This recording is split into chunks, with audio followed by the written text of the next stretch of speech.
Assalamualaikum warahmatullahi wabarakatuh. Saya Nur Amani Alhayat dari kelas Proses Manufaktur Polimer 02. Kali ini saya akan menjelaskan continuous proses dalam polimer. Nah, apa sih continuous proses itu?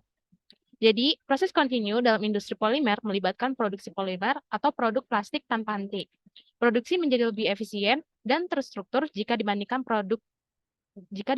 dengan proses batch.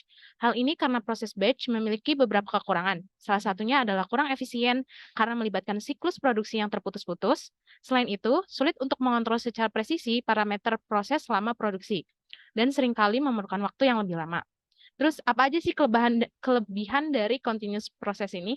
Pertama yaitu arus yang konstan, keadaan tetap, throughput tinggi, downtime yang dikurangi, kendali otomatis, efisiensi energi, dan kualitas produk yang konsisten. Sehingga dari kelebihan tersebut menyebabkan proses kontinu sering dipilih dalam produksi polimer skala besar. Nah, ada bermacam-macam dari proses kontinu. Salah satunya adalah extrusion. Nah, extrusion ini adalah alat yang digunakan untuk menjalankan proses ekstruksi yang melibatkan pencampuran bahan atau pemasakan dan pencetakan kombinasi proses yang melibatkan tekanan, gesekan, dan suhu di dalam ulir yang bergerak secara simultan. Nah, mekanismenya bagaimana? Untuk mekanismenya adalah ketika polimer dilunakan atau diplastisasi dengan panas dan tekanan. Setelah lembut, polimer tersebut didorong melalui suatu lubang atau die kemudian didinginkan. Nah, untuk main komponennya, untuk gambaran dari komponennya itu seperti ini. Di sini ada hopper untuk memasukkan polimer atau plastiknya, dan ini ada pemanasnya, dan bagian sini adalah plastik yang mencair atau plastik yang mencair di poros ulir. Kemudian ada barel, ada bagian pengisi bahan, bagian kompresi, bagian pengukuran, ada breaker plate, die, dan di sini die-nya ketika si polimernya lembut itu bakalan didorong melalui die dan produk akan jadi. Kemudian berikutnya adalah apa sih perbedaan dari single screw and twin screw extruders? Nah, kalau single screw extruder sendiri adalah efisiensinya pencampurannya itu buruk. Desainnya 3 bagian, gesernya rendah atau shear rate-nya rendah, tidak ada ventilasi, biaya rendah, konsumsi daya rendah, dan baik untuk polimer dan aditif yang sensitif terhadap shear rate. Kemudian ada twin screw extruder. Nah, itu desainnya itu modular, shear rate-nya tinggi, ventilasinya ada atau tinggi juga, kemudian efisiensi pencampuran yang sangat baik. Namun, twin screw extruder ini produksinya mahal, kemudian konsumsi daya tinggi, dan yang terakhir tidak baik untuk polimer dan aditif yang sensitif terhadap shear rate.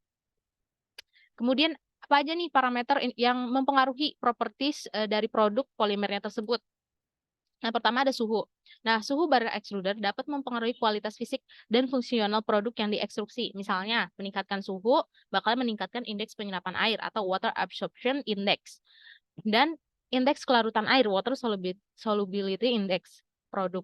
Namun, jika suhu terlalu tinggi, hal ini dapat menyebabkan degradasi berat molekul produk. Nah, yang kedua, kecepatan sekrup. Nah, kecepatan sekrup ini mempengaruhi hasil dan shear rate proses ekstruksi. Nah, kecepatan sekrup yang lebih tinggi menghasilkan tinggi keluaran yang lebih tinggi. Nah, yang nantinya bakal menyebabkan peningkatan tegangan geser pada material. Nah, ini ada dua hal yang mempengaruhi dari kecepatan skrup ini. Pertama adalah shear rate, laju geser bakalan mempengaruhi viskositas material dan tingkat pencampuran. Kemudian ada residence time atau waktu tinggal. Waktu tinggal yang lebih lama dapat menyebabkan pencampuran yang lebih luas. Yang ketiga adalah desain cetakan. Diameter cetakan dapat mempengaruhi kualitas produk akhir. Misalnya, meningkatkan diameter cetakan dapat meningkatkan rasio ekspansi produk. Nah, reometer celah cetakan yang digunakan dalam ekstruksi juga dapat mempengaruhi karakteristik viskositas produk yang diekstruksi. Nah, oke. Dalam ekstruksi ini, apa aja nih aplikasinya atau common application-nya apa aja? Nah, ekstruksi banyak digunakan dalam produksi tabung dan pipa berongga. Ekstruksi aluminium digunakan dalam pekerjaan struktur di banyak industri, salah satunya polimer. Kemudian proses ini juga digunakan untuk memproduksi kusen, pintu, jendela, dan lain sebagainya di industri otomotif. Kemudian ekstruksi juga banyak digunakan untuk memproduksi benda plastik. Nah, Untuk common process failure and product defects-nya apa aja? Yang pertama adalah improper operation. Solusinya adalah dengan memastikan kecepatan penarikan sudah benar, pastikan juga kecepatan skrup telah diatur dengan benar, dan periksa suhu extruder dan titik setel adaptor. Nah, yang kedua ada resin defect. Untuk solusinya, bersihkan extruder atau cetakan, saring bahan resin, penambahan bahan resin atau presentasi pencampuran secara tepat, dan tingkatkan tekanan balik RPM untuk pencampuran yang lebih baik. Terus ada trap air. Solusinya dengan menghindari kecepatan ekstrusi yang berlebihan, tingkatkan suhu lelehan plastik, dan tingkatkan suhu barel belakang. Yang keempat ada overheating. Nah, hindari panas berlebih dan pastikan suhu yang kita panaskan pada polimer aman dan tidak menyebabkan degradasi. Dan kontrol suhu yang sangat akurat diperlukan untuk bahan yang rentan terhadap degradasi. Dan yang terakhir, melt fracture or sharking. Turunkan laju geser dengan solusinya adalah dengan menurunkan laju geser, memperlancar cetakan, dan memperlambat laju extruder, kemudian mengurangi viskositas lelehan, dan meningkatkan suhu cetakan. Nah, berikutnya ada jenis dari extrusion itu sendiri, yaitu blown film extrusion. Nah, mekanismenya tuh gimana sih dari blown film extrusion proses ini? Yang pertama, ada preparing the material, mempersiapkan bahan, yaitu pelet plastik dimasukkan ke dalam extruder, dimasukkan dalam extruder di sini, pelet plastiknya nih di sini. Terus nantinya bakal dicairkan dan menghasilkan massa plastik cair yang homogen. Nah, di sini nih bakal ada molten plastiknya. Nah, kemudian di extrusion, plastik cair dipompa melalui cetakan melingkar dan udara dihembuskan ke tengah cetakan untuk membuat gelembung atau tabung. Terus cooling, tabung didinginkan dengan melalui serangkaian roll. Nih, di cooling dengan melewatkannya melalui serangkaian roll pendingin atau dengan meniupkan udara ke atasnya. Collapsing, tabung diciutkan dengan melewatkan melalui sepasang roll yang dapat di squeeze atau diremas yang meratakan menjadi film tipis. Kemudian yang terakhir winding, film digulung menjadi gulungan untuk diproses atau digunakan lebih lanjut. Nah, apa aja sih parameter yang mempengaruhi dari blown film extrusion tadi? Nah, yang pertama ada suhu atau temperatur. Suhu peleburan mempengaruhi viskositas dan orientasi molekul polimer. Suhu yang lebih tinggi meningkatkan laju produksi tetapi dapat menyebabkan degradasi termal dan perubahan warna. Dan yang terakhir, suhu yang lebih rendah meningkatkan kejernihan dan kekuatan film tetapi dapat mengurangi laju produksi. Yang kedua adalah blow up ratio. BUR memengaruhi tingkat peregangan dan orientasi molekul polimer. BUR yang lebih tinggi meningkatkan kekuatan dan kekakuan film, tetapi dapat mengurangi keberagaman ketebalan dan menambah kabut. BUR yang lebih rendah meningkatkan kontrol ketebalan dan kelurusan film, tetapi dapat mengurangi sifat mekanis. Dan yang terakhir, take up speed. Take up speed ini bakal mempengaruhi laju pendinginan dan orientasi molekul dalam arah melintang film. Nah, kecepatan yang lebih tinggi meningkatkan laju produksi, tetapi dapat mengurangi kejernihan dan sifat menghalang. Dan yang terakhir, kecepatan yang lebih rendah meningkatkan sifat optik dan penghalang, tetapi dapat mengurangi laju produksi dan menambah konten gel. Nah, common defect or issue in blown film extrusion. Yang pertama ada gauge bands, cacat yang disebabkan oleh pendinginan atau peregangan tidak merata. Penanggulangannya dengan menyesuaikan parameter pengolahan dan pendinginan yang merata. Kemudian ada peleburan melebar atau melt fracture. Nah, cacat ini berupa pola kasar atau berombak dan penanggulangannya menyesuaikan parameter pengolahan seperti suhu peleburan dan laju pendinginan. Kemudian ada short skin. Nah, cacat permukaan dengan tekstur kasar atau berbutir, penanggulangannya dengan menyesuaikan parameter pengolahan seperti stres geser dan sifat peluncuran. Nah, yang keempat, garis cetakan atau die lines. Nah, cacat berupa coretan atau garis pada permukaan film. Penanggulangannya dengan membersihkan peralatan dan mencegah kontaminasi bibir cetakan. Kemudian ada bubble instability. Nah, cacat berupa fluktuasi atau runtuhnya penggelembung. Nah, solusinya dengan memastikan kondisi pendinginan dan peregangan yang baik. Dan yang terakhir ada gels. Cacat berupa partikel dalam film akibat kontaminasi atau degradasi polimer. Nah, penanggulangannya dengan membersihkan peralatan dan memantau kualitas bahan baku polimer. Nah, kemudian ada calendering. Ini lain halnya dengan proses yang sebelumnya. Nah, calendering ini untuk skema dari calendering, gambarnya. Kemudian calendering itu apa? Dia itu proses berkelanjutan atau continuous proses tadi, di mana lelehan plastik, kertas, karet, atau kain diperas di antara sepasang roll. Ini rollnya banyak sekali di sini. Nah, calendering juga merupakan salah satu metode pembuatan lembaran plastik dan film plastik. Nah, untuk mekanismenya apa aja? Yang pertama ada material preparation, calendar rolls, compression and thickness reduction, and then cooling and solidification, and the last winding and or cutting. Nah, perbedaan dengan ekstrusi itu apa? Jadi calendering ini melewatkan bahan polimer yang sudah meleleh di antara roll untuk mengompres dan membentuknya menjadi lembaran atau film tipis. Sedangkan ekstrusi itu di sisi lain dia melibatkan pemaksaan bahan polimer melalui cetakan atau lubang untuk menciptakan bentuk yang berkesinambungan seperti lembaran atau film. Oke, kita perdalam lagi untuk perbedaan dari calendering dan extrusion. Kontrol ketebalannya, calendering menawarkan kontrol ketebalan yang lebih baik, sementara ekstrusi menggunakan cetakan T memiliki kontrol ketebalan yang kurang tepat. Kemudian kapasitas produksi, calendering dapat mencapai tingkat produksi yang lebih tinggi, seringkali lebih dari 10 ton per hari. Sedangkan extrusion die memiliki kapasitas produksi yang lebih rendah tergantung pada ketebalannya dan bisa di bawah 5 ton per hari. Kemudian dari pembentukan lubang jarum.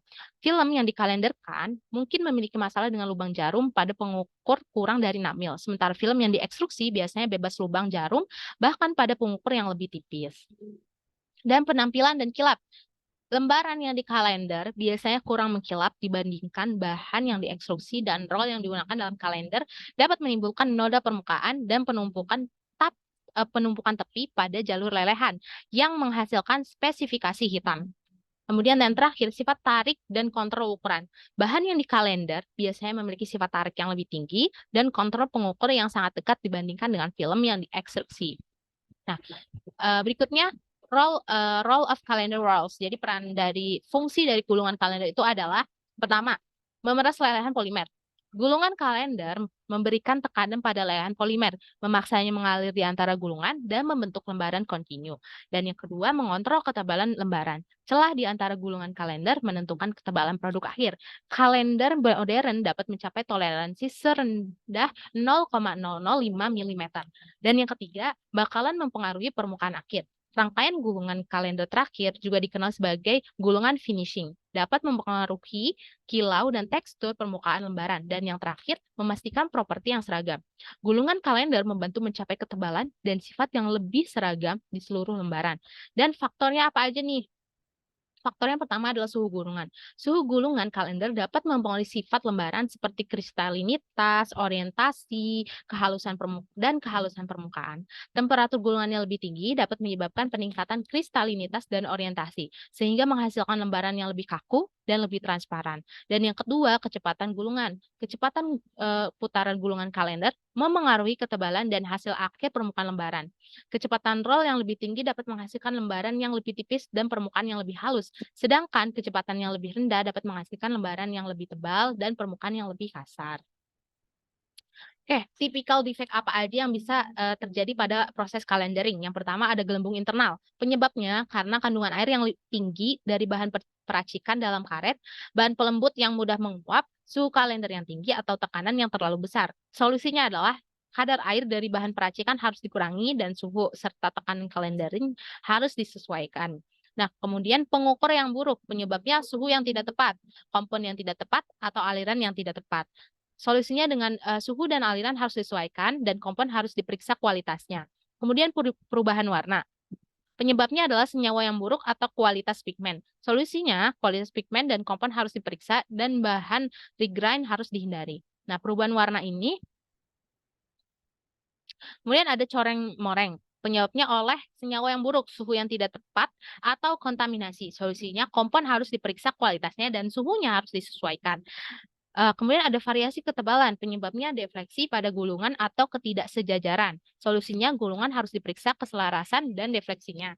Dan yang terakhir bintik mengkilap atau goresan permukaan. Penyebabnya kesalahan atau variasi dalam kadar air atau profil ketebalan, variasi pengisi kertas, cacat pelapisan, dan kalender yang kuat. Solusinya dengan kadar air dan profil ketebalan harus diperiksa dan tekanan kalender harus disesuaikan. Kemudian ada proses namanya itu pultrusion. Nah, pultrusion ini untuk gambarannya itu seperti ini. Di sini ada krill, feeding for textile, impregnant bed, heating dye, profile, pulling device, and cut off saw.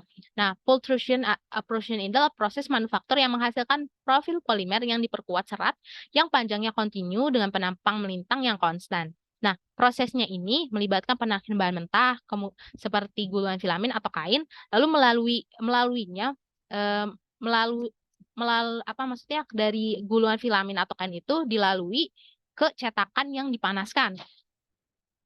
Kemudian mengisi bahan penguat dengan resin. Aspek pentingnya apa aja? Efisiensi tinggi, versatility, kualitas tinggi, dan hemat biaya. Terus stage of the pultrusion process itu ada apa aja? Nah, bahan penguat seperti serat atau untayan tenunan atau jalinan ditarik dari kembu melalui wadah resin atau ruang injeksi di mana bahan tersebut diresapi dengan resin dan mungkin bahan tambahan lainnya. Serat yang diresapi kemudian ditarik melalui cetakan stasioner yang dipanaskan di mana resin mengalami polimerisasi dan pengawetan. Cetakan juga menentukan bentuk dan dimensi profil. Profil yang telah diawetkan kemudian ditarik melalui sistem pendingin, di mana profil tersebut dipadatkan dan distabilkan. Nah, profil kemudian dipotong sepanjang diinginkan dengan gergaji atau pemotong. Dan yang terakhir, profil tersebut kemudian diperiksa kualitasnya dan dikemas untuk pengiriman. Nah, common challenge and defects untuk pultrusion itu ada apa aja? Yang pertama ada wrinkles, uneven tension or misalignment in the sheet web. Solusinya adalah adjusting the collapsing frame, nip rolls, idler rolls, winder tension, or air ring position to ensure proper alignment and tension control. Dan yang kedua ada baggy edge, penyebabnya peregangan berlebihan atau kendurnya tepi lembaran. Solusinya dengan adjusting the air ring position atau aliran udara untuk menyeimbangkan laju pendinginan di seluruh lebar lembaran atau dengan menggunakan edge guides or edge slitters untuk memotong bagian tepi yang longgar. Terus ketiga ada weaving or wandering, penyebabnya ketidakstabilan profil atau arus udara. Solusinya dengan menyesuaikan posisi cincin udara atau aliran udara untuk memastikan pendinginan seragam di sekitar lingkar profil atau dengan menghilangkan sumber gangguan udara di dekat profil. Nah, yang keempat ada gauge variation, pendinginan atau peragaan profil yang tidak merata. Solusinya dengan menyesuaikan suhu lelehan, posisi cincin udara atau aliran udara, rasio ledakan, kecepatan pengambilan, atau celah cetakan untuk mengambil ketebalan. Nah, yang berikutnya ada profil trouble. Ini untuk penyebabnya cacat pada permukaan atau keruntuhan profil dan solusinya mengatur suhu lelehan, posisi cincin udara atau aliran udara, rasio ledakan, kecepatan pengambilan celah cetakan atau sistem pendinginan gelembung internal untuk memastikan tepat stabilitas dan integritas profil. Kemudian ada blemish, kontaminan atau cacat pada resin atau peralatan. Solusinya menggunakan resin bersih dengan aditif dan filler yang tepat. Menjaga kebersihan peralatan dengan pemanas dan termokopel yang tepat atau melakukan pembersihan secara teratur untuk menghilangkan material yang terdegradasi. Oke, mungkin sekian dari saya untuk materi penjelasan mengenai continuous process pada polimer yang dibahas dari ekstruksi, kemudian tadi juga ada calendering dan yang terakhir ada pultrusion. Kurang lebihnya mohon maaf. Wassalamualaikum warahmatullahi wabarakatuh.